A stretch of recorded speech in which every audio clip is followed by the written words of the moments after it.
What's up, YouTube fam? Robbie C here, and today we want to talk about why sometimes this doesn't feel as effective as this.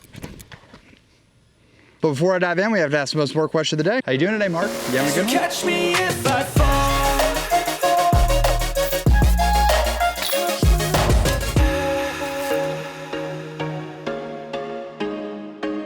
So for those who don't know, I've been working with a very strong individual, Blitz DG. Yeah, and we've been working on getting some explosive power added to my form. And I feel like there are days where I am throwing much further than I ever have before with much easier time about going about it. Such as playing a casual round yesterday, where I was throwing discs in places and locations that I was just like, wow.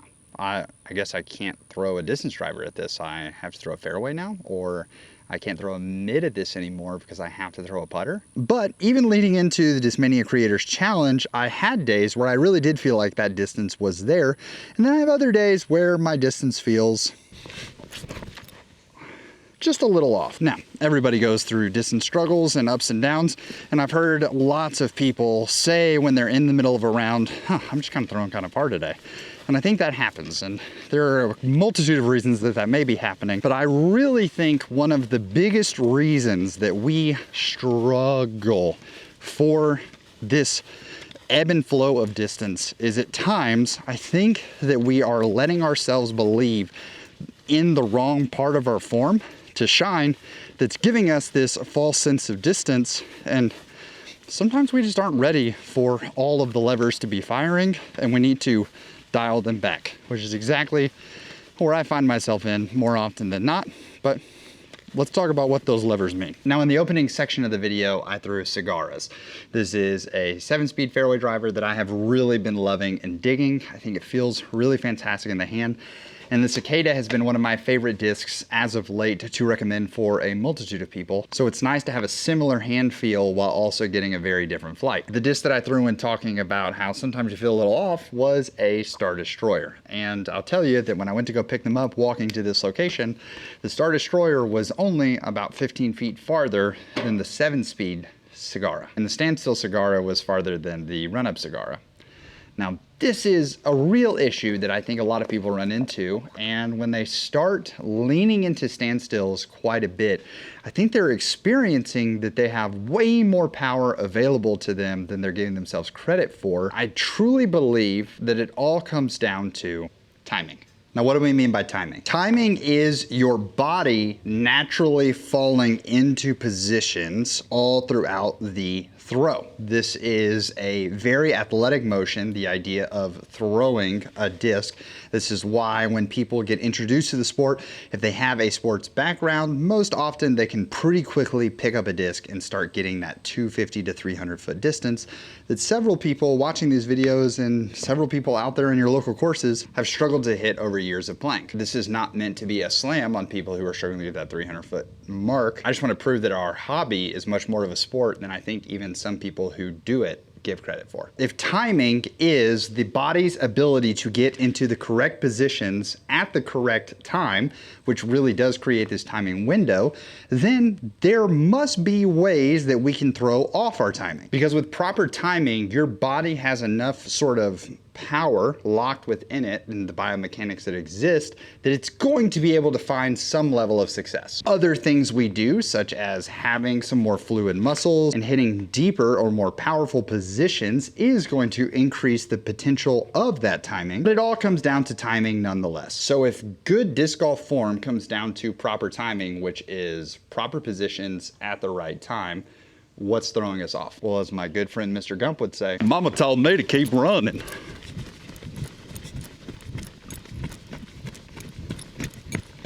Now, the run-up does have the potential to add an intense amount of power to your throw because we are adding momentum, we're adding forward movement into it, which is going to just overall generate power. Is that power entirely necessary? I don't think so, because once again, this guy throws really far. Just throwing standstills. And I'm not even talking casual far. I'm talking like he throws far compared to pros. So Mr. YouTube man, you're telling me that the run up adds power, but it's actually the thing hurting me most of the time? How does that make any sense? Let's take a hole like hole 8, for instance. This is about 280 to 290 feet to get to the bucket. I've got 2 putters in my hand, and I'm gonna be honest, I think on days that I'm throwing far, I can definitely get a putter there. But I wanna think about how my mechanics and my timing are working in order to try to create that distance, in order to create that potential. I'm honestly gonna grab the flippier of the putters and try to hit it with my normal power, my normal speed run up, and see what happens out of this. Goes out there, and I'm still quite a decent bit short, but I feel like I got an okay rip on that. Now what I'm gonna do is I'm gonna grab this more overstable putter, which shouldn't make this easier, and I'm just gonna run through the shot, trying to generate even more power and even more momentum off of the run up.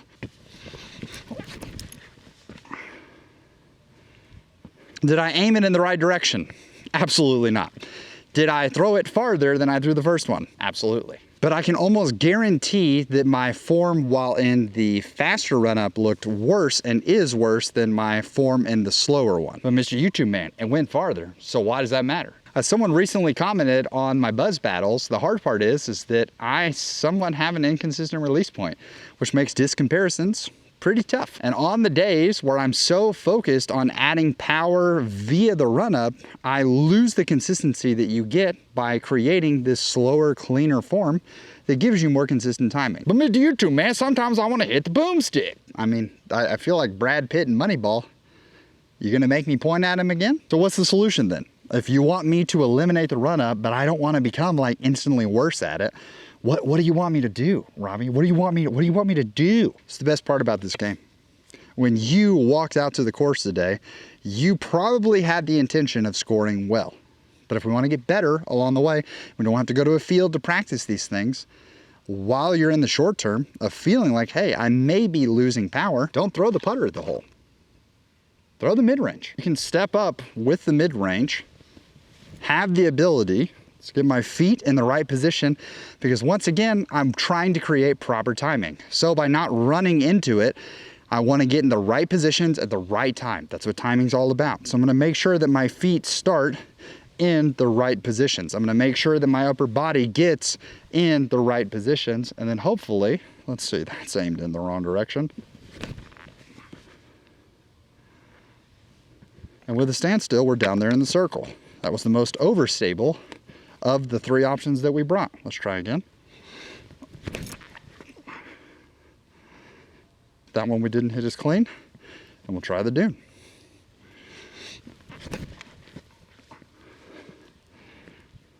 Wrong angle on the dune, but we're past the basket. Suddenly we go from not being able to even get to the basket to we're past the basket on a standstill. I'll address the obvious here. What if a run-up makes me feel more comfortable? Whenever I throw standstill, I tend to yank it. I tend to throw off my timing. And I think this is a very, very common thing. It's almost as if when we are throwing with a run-up, we have this built-in excuse. It's probably the wrong word in terms of feeling, but probably the right word in terms of what actually is happening, where we're letting ourselves believe that if I focus on the standstill and it just comes down to my form, if my form is isolated in this moment, it's not gonna go well. It's not gonna be good. This is probably one of the best ways for us to figure out what is going wrong in your form, where your form is messing up, and because of that, you can make corrections to start adding more consistent power. Now, what your focus point needs to be for your form and what timing pieces are most important for you, the timing pieces are pretty universal for most people, but there are certainly swing thoughts that are throwing people off of that timing. I want to real fast go from the ground up and talk about 2 that are common throw-offs for me that mess with my timing. And when I get those dialed in, that's what's been allowing me to throw the 400+ foot shots. The first is the feet being incredibly too far open. What this means is if I'm trying to throw towards you, that means that my back foot, instead of my front foot being in this sort of athletic or closed position for my hips to have to fire through and come around, my feet are landing in this position where they're sort of offset if I'm once again throwing towards you. And so because of this, my hips are already too open to engage the power. part of why the run-up's happening and really throwing me off there is that I'm moving too fast, so I have to catch myself, and it's really tough to catch yourself all the way out here. And so because I'm trying to run through and catch myself because I'm opening early, my feet are naturally going to end in this open position. Second is an extreme lack of coil. And this is one of the biggest ones that get me, because when I'm focusing on a lack of coil, it's because I'm moving through the shot, and what ends up happening is if I go too quick, I don't feel like I have time to get all the way back here, pause, because my momentum has carried through. So if I coil too much, it's like I've come off and I haven't even started throwing the disc yet, and I'm already progressing forward too much. So slowing things down so that I have the proper time in order to properly coil and then come through and fire the shot is super important for me actually feeling things out. Which brings like a secondary thing, which is like trying to just rotate too hard into the shot, which also leads to like elbow dip, because you're trying to, you know, like come through and yeah, and the elbow ends up dropping. For me, when I find that I focus on my coiling most heavy, if I'm doing, as my coach Clint told me, if I reach out and I wide rail, it gets really hard to let the elbow sort of collapse on me because of the fact that I can come here and then open up accordingly. Now, in that running backwards attempt that we're talking about that's leading to a lack of coil, I think another big sign that we're sort of rushing into the shot is that it's really hard to control the nose angle, because it becomes really hard to be patient during the throw. And we want to have this little bit of at least some form of a hit where the momentum is, you're almost floating in air as you're going to throw the shot. That's probably the wrong words, but there is some slight delay so that it's not just this whole mad sprint through where everything's blowing through the brace, coming over the brace, because any time that my momentum is blowing me over the top of my leg, it just simply means that energy is being used to move that way instead of being injected into the disc. So it becomes very hard to enjoy the brace, to accompany the brace, but it also, when I'm moving this fast, it gets somewhat difficult to keep the nose down on the disc. Why? Because I'm trying to slam so hard into the shot. If I end up coming through fast and trying to slam into that, there are mechanics and things that have to happen when the hand gets above the elbow that just become so incredibly difficult that lots of disc golfers in the world are not going to be able to do that effective motion. And the more we run into the shot, it's going to be a problem. Whereas if I'm doing standstills and I'm not worried about blowing through the brace and things like that, I can feel this motion. I can even just train myself. At times I saw Cam Hoff doing a video where he had this apparatus that he was literally setting people on and then throwing this way. He was just setting it so you could just feel the hand coming through on the proper launch angle. I've got a guy in the birdie fam who's throwing in the 60+ mile/hour backhand range. He's got great RPM, but his nose angle and his launch angle feel a little off. And whenever he tries to adjust the launch angle, he feels like his nose angle continues to rise. And this might be a drill. If he had Cam Hoff's tool, this could be perfect for him in creating this low to high pull through to fix that. But the moment that we start adding a run up, yeah, it has the potential to add more power, but that power could be misused. It's like the Spider-Man principle. Now, there are a load of other things that I'm sure that running through can really sort of problems it can create. But I don't want this to be a video that makes you fear your run up. I just want you to understand that sometimes we feel like we're throwing super far because we are throwing with some distance. But that distance is largely coming from the battering ram that is our run-up, blasting through some poor form. And I think that if that is a level of joy that you're finding in the game, I don't want to take that away from you. I don't want you to feel like, hey, Robbie's telling me that I'm playing the game wrong. Because you're not. The point is to get out there and throw and have fun and to score as best you can. But I do feel that it would be poor of me to not say that there is more power potential out there, and that this run-up can not only be hiding certain people for their distance potential, but it also could be inhibiting others. And if you're like me as I was running through the days where I feel like I just am walking cool, calm, and collected. I look at an Ezra Aderhold who seems like he's just like on a casual lunch break walking around the plaza. That's about the pace at which he seems to hit his run up, and he throws it really far. I know so many of you feel like I cannot cross that 300-foot barrier, and I just often wonder, are we sick and the cause of the sickness is right in front of us without us addressing it? I hope that, this gets to many eyes, and I hope that this helps someone out there, because I know, as I've done plenty of lessons, that this is something that many people are struggling with. And if you're coaches watching this, then let me know what you think down below. Would love to have coaches kind of chime in on this and let us know what you guys think about it. So as always, I want to say thank you so much for watching, and I hope that you enjoy this, and I hope that you find some distance thresholds that you're looking for.